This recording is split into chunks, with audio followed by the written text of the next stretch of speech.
I will not be silenced. This story needs to be told, and I am going to tell it. Delhi की पत्रकारिता की दुनिया में आलिया सिंह एक जाना माना नाम थी। 27 साल की आलिया, निडर, जिद्दी और सच के लिए किसी भी हद तक जाने वाली। वो अपनी कलम को एक हथियार की तरह इस्तेमाल करती थी और उसका निशाना हमेशा ताकतवर और भ्रष्ट लोग होते थे। उसके पिता अवनीश सिंह एक प्रभावशाली मीडिया बैरन थे जो अपनी बेटी की इस खतरनाक आदत से हमेशा परेशान रहते थे। आलिया इस वक्त एक बहुत बड़ी और खतरनाक स्टोरी पर काम कर रही थी।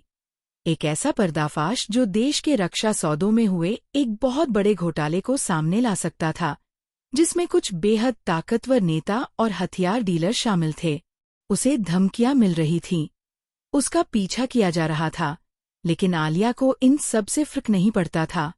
उसके लिए उसकी कहानी सबसे ज्यादा जरूरी थी। एक शाम जब वो एक गुप्त मुखबिर से मिलकर घर लौटी तो उसने अपने पिता को बेहद परेशान पाया। उनके साथ एक और आदमी बैठा था, लंबा, चौड़ा और चट्टान की तरह शांत। उसके चेहरे पर कोई भाव नहीं था, लेकिन उसकी आंखें एक शिकारी की तरह चौकन्नी थीं, जो कमरे के हर कोने को स्कैन कर रही थीं। आलिया, इनसे मिलो, अवनीश सिंह ने कहा। ये हैं कबीर राठौड़, और आज से ये तुम्हारे 24/7 बॉडीगार्ड हैं। आलिया को लगा जैसे किसी ने उसके कानों में पिघला हुआ सीसा डाल दिया हो। बॉडीगार्ड? आप मजाक कर रहे हैं, पापा। मुझे किसी बेबीसिटर की जरूरत नहीं है, उसने कबीर की तरफ गुस्से से देखा। और आप? उसने उंगली दिखाते हुए कहा, आपको मुझे फॉलो करने के पैसे मिल सकते हैं, लेकिन मैं कहाँ जाती हूँ, किससे मिलती हूँ, ये मैं आपको नहीं बताऊंगी। कबीर राठौड़ अपनी जगह से नहीं हिला। उसने सिर्फ अपनी गहरी और शांत आवाज में कहा, मेरा काम आपको फॉलो करना नहीं है, मिस सिंह। मेरा काम आपको जिंदा रखना है, और मैं अपना काम बहुत अच्छे से करता हूँ। उसकी आवाज में एक ऐसी ठंडक थी जिसने आलिया के गुस्से को एक पल के लिए जमा दिया। अगले कुछ दिन आलिया के लिए किसी जेल से कम नहीं थे। कबीर एक परछाई की तरह उसके साथ रहता। वो सुबह उठती तो वो उसके दरवाजे के बाहर होता। वो अपनी न्यूज़ चैनल की ऑफिस जाती तो वो उसके पीछे होता। वो किसी से मिलने जाती तो वो कुछ दूरी पर मौजूद रहता। आलिया ने उसे चकमा देने की बहुत कोशिश की। वो ट्रैफिक में उसे पीछे छोड़ देती, वो रेस्टोरेंट के पिछले दरवाजे से निकल जाती, लेकिन हर बार वो किसी न किसी तरह उसके सामने आ खड़ा होता। आलिया उससे नफरत करने लगी थी। और कबीर के चेहरे पर कोई भाव ही नहीं आता था। एक दोपहर आलिया अपनी कार से एक मीटिंग के लिए जा रही थी। कबीर अपनी गाड़ी में उसके ठीक पीछे था। एक फ्लाईओवर पर आलिया ने ब्रेक लगाने की कोशिश की, लेकिन ब्रेक नहीं लगे।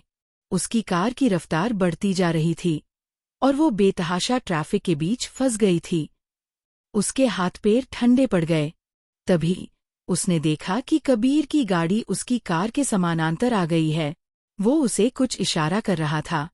कबीर ने अपनी गाड़ी को धीरे धीरे आलिया की कार से सटाया और एक जोरदार रगड़ के साथ उसने अपनी गाड़ी के सहारे आलिया की कार को रोक लिया। आलिया कांप रही थी। कबीर अपनी गाड़ी से निकला और उसकी तरफ दौड़ा। उसने दरवाजा खोला। तुम ठीक हो? उसने पूछा। आज पहली बार उसकी आवाज में प्रोफेशनलिज्म से ज्यादा चिंता थी। आलिया ने सिर्फ हाँ में सिर हिलाया। उस दिन उसे पहली बार एहसास हुआ कि कबीर सिर्फ एक परछाई नहीं है, वो एक ढाल है। उसके मन में नफरत की जगह एक अनजानी सी इज्जत ने ले ली थी।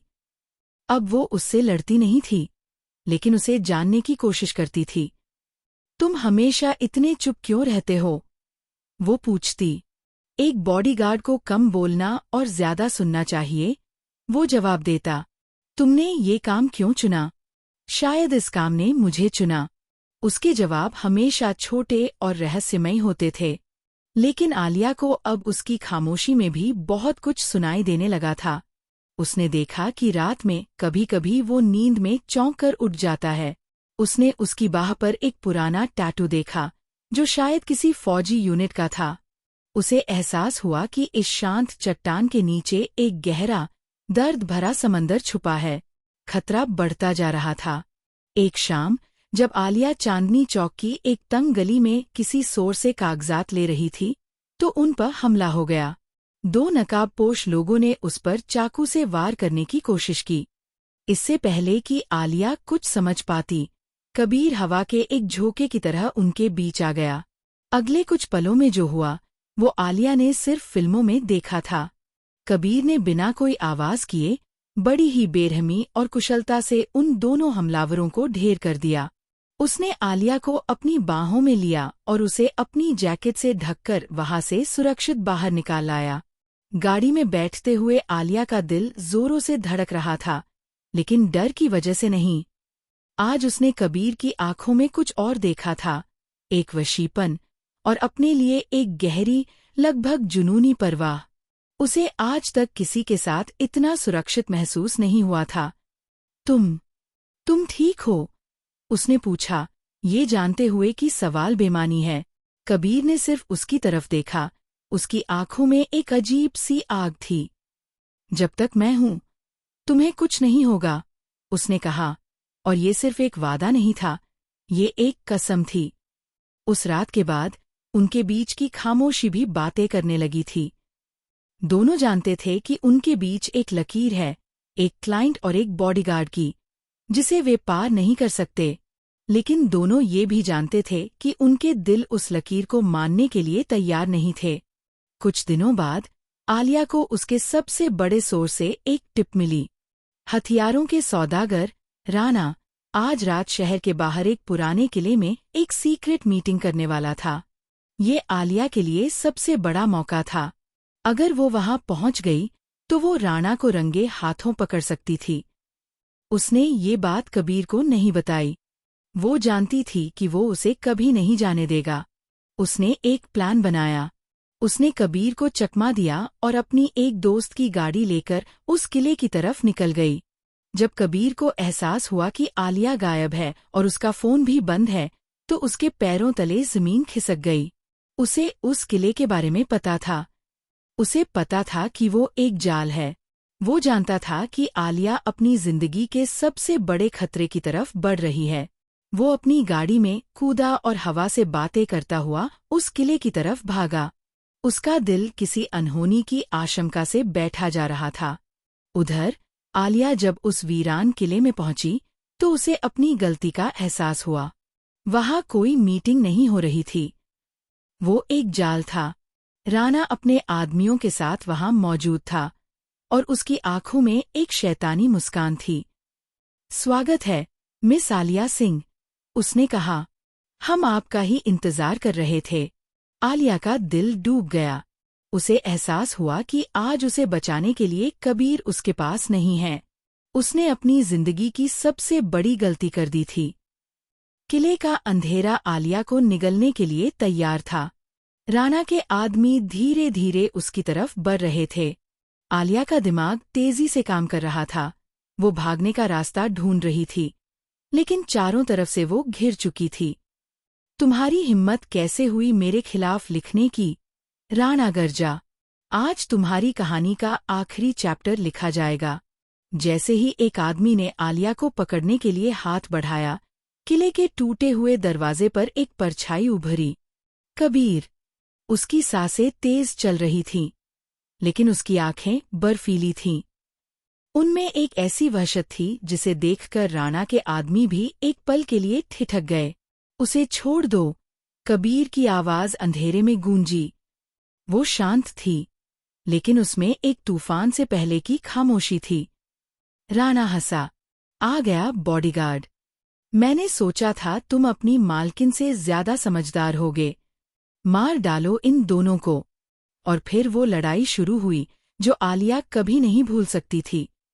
कबीर सिर्फ लड़ नहीं रहा था, वो कहर बरपा रहा था। वो एक ऐसी ट्रेंड किलिंग मशीन थी जिसे रोकना नामुमकिन था। वो अंधेरे का फायदा उठा रहा था, एक एक करके राणा के आदमियों को ढेर कर रहा था। लेकिन वो आउटनंबर्ड था। लड़ाई के बीच एक गोली चली और वो कबीर की बाह में जा लगी।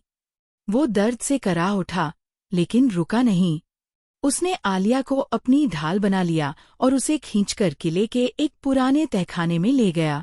तहखाने में अंधेरा था और सीलन की गंध थी। कबीर दर्द से अपनी सांसें काबू करने की कोशिश कर रहा था। आलिया ने अपने दुपट्टे से उसका घाव बांधने की कोशिश की। उसकी आंखों से आंसू बह रहे थे। ये मेरी वजह से हुआ, वो रोते हुए बोली। मैं बहुत बड़ी बेवकूफ हूँ। मैंने तुम्हारी बात नहीं मानी। कबीर ने दर्द के बावजूद अपना हाथ बढ़ाया और उसके आंसू पोंछे। चुप हो जाओ, उसने धीरे से कहा। मेरा काम तुम्हें प्रोटेक्ट करना है, खुद से भी। उसकी आंखों में गुस्सा नहीं, सिर्फ एक गहरी परवाह थी। उस एक पल में, उस अंधेरे तहखाने में, उनके बीच की सारी दीवारें, सारे प्रोफेशनलिज्म के बंधन टूट गए। वो अब एक बॉडीगार्ड और क्लाइंट नहीं थे, वो सिर्फ कबीर और आलिया थे। दो इंसान जो मौत के साए में एक दूसरे की जिंदगी बन गए थे। मैं वादा करती हूँ, आलिया ने उसका हाथ पकड़ते हुए कहा, मैं आज के बाद कभी ऐसी बेवकूफ़ी नहीं करूंगी। सुबह होने से पहले कबीर ने आलिया को वहां से सुरक्षित बाहर निकाल लिया। पुलिस पहुंच चुकी थी, जिसे कबीर ने पहले ही खबर कर दी थी। राणा और उसके आदमी पकड़े गए। कबीर समझ गया था कि आलिया अब दिल्ली में सुरक्षित नहीं है। उसने अवनीश सिंह से बात की और आलिया को लेकर शहर से दूर, पहाड़ों में बसे एक पुराने, सुनसान फार्म हाउस पर चला गया। ये जगह दुनिया से कटी हुई थी। यहाँ न टीवी था, न इंटरनेट, सिर्फ शांति थी।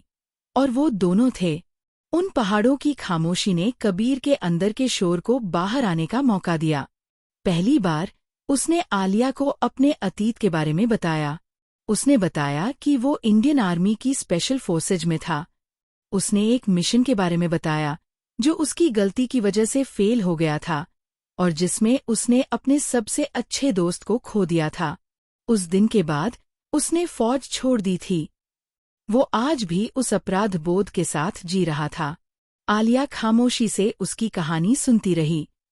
आज उसे समझ आया कि कबीर इतना शांत और प्रोटेक्टिव क्यों है। वो किसी और को खोने से डरता है। उसने धीरे से कबीर का हाथ अपने हाथ में ले लिया। तुमने उसे नहीं खोया, कबीर। वो आज भी तुम्हारे अंदर जिंदा है, तुम्हारी हिम्मत बनकर। उन दिनों उन्होंने एक दूसरे के जख्मों पर मरहम लगाया। कबीर ने उसे सेल्फ डिफेंस सिखाया और आलिया ने उसे फिर से मुस्कुराना। वो जानते थे कि ये रिश्ता गलत है, इसका कोई भविष्य नहीं है।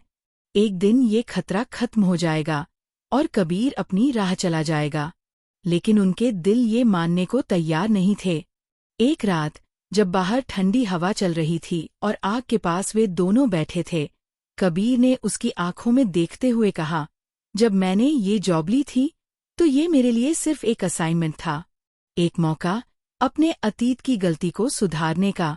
लेकिन अब तुम्हें प्रोटेक्ट करना मेरा काम नहीं, मेरी जिंदगी का मकसद बन गया है। आलिया कुछ नहीं बोली। वो उसके करीब आई और अपना सिर उसके सीने पर रख दिया। उसकी धड़कनें आलिया के लिए सबसे महफूज पनाहगाह थीं।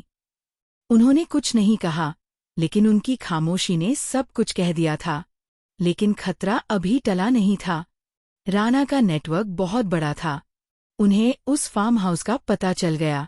एक रात उन्होंने फार्म हाउस पर हमला कर दिया। लेकिन इस बार कबीर अकेला नहीं था। आलिया डरी नहीं। उसने उन सभी तरकीबों का इस्तेमाल किया जो कबीर ने उसे सिखाई थीं। उसने अपनी होशियारी से हमलावरों को गुमराह किया और कबीर को लड़ने का मौका दिया। वे दोनों एक टीम की तरह लड़े, एक दूसरे की ढाल बनकर। उन्होंने उस हमले को नाकाम कर दिया और पुलिस के आने तक उन गुंडों को काबू में रखा। इस एक घटना ने राणा के पूरे सिंडिकेट की कमर तोड़ दी।